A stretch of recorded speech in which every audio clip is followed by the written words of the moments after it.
Ann Coulter, Marc, Lamont Hill, and Don Lemon discussed the use of the N-word on CNN.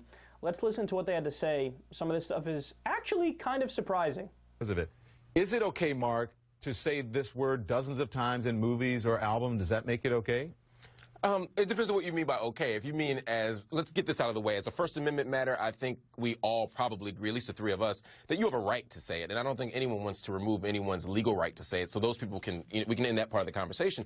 But do I think a person should use it? Well, it depends on context. I think context matters with language more than anything else. In a movie about slavery, it would seem sort of odd for someone not to use the N-word. I would feel odd if a slave master was saying, hey, good fellow, could you go pick up that bale or tote that barge? That would be very strange to me.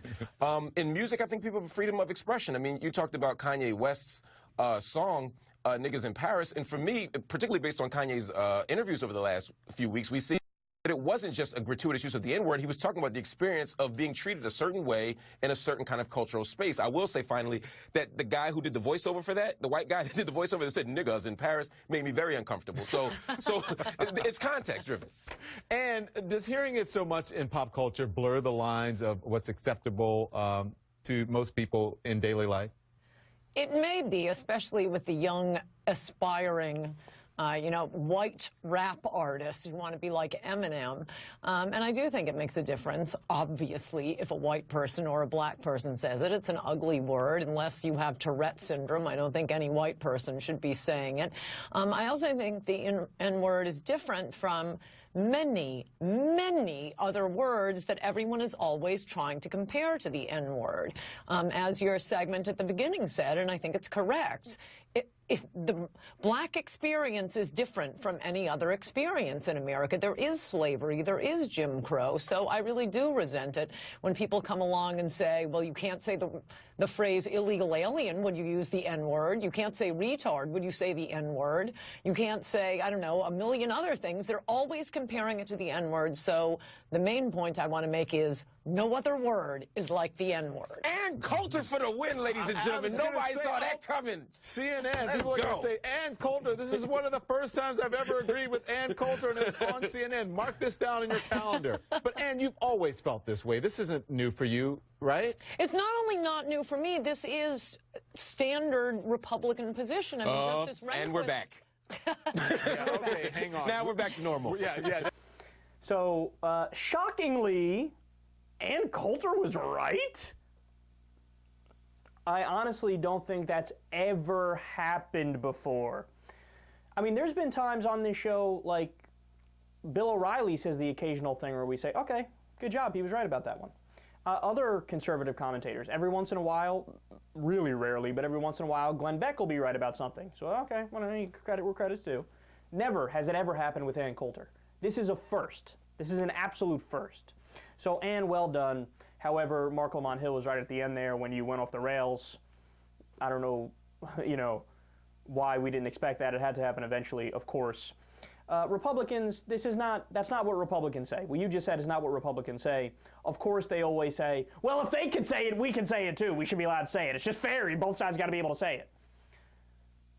Yeah, no, you can't say it, and black people can say it. And they also say, Republicans also say, oh, crackers, just like the N-word. Same thing. Again, no, you're doing a false equivalence. They are totally not the same thing. You can't pretend like they are, but they do. That's what Republicans do. So Ann Coulter was wrong on that last part. And, I mean, to the bigger points here, yes, of course, everybody has a First Amendment right to legally say it. Nobody's saying that's not the case. Just the question is, within the context of society, within the context of culture, when is it more acceptable and when is it less acceptable? And, I mean, I think the answer to this is very simple. I think the Rachel Jeantel standard is correct. Rachel Jeantel, of course, Trayvon Martin's friend, spoke to Piers Morgan about this. The answer is one word: context. That's it. That's all it comes down to. So, for example, if you're a black teenager saying it to another black teenager, a black guy in your 20s saying it to another black guy in your 20s, black guy in your 40s saying it to another black guy in your 40s. Almost always perfectly fine. Because they say it in an endearing way. It's a term of endearment. So you can't pretend like something isn't what it is. If somebody's using that word and it's in a positive way, it's in a positive way. The venom has been seeped out of the word, and it's used in a great way. And that's actually a good thing, because you take the word from being this destructive, horrific, grotesque thing, and you've made it your own, and you've improved it, and you've made it so that it's taken on a whole new meaning. It's taken on the opposite meaning. And you could even go as far as to say, even in cases where there's, somebody like Eminem, who grew up within that context, within that culture. Everybody knows he's not racist. Everybody knows he's friends mostly with African Americans. So if he says it in an endearing way, in that case it's also okay too. It all depends on the context. When Rush Limbaugh says it sitting in his ivory tower when he's been racist on a daily basis for years, well, no, he can't say it.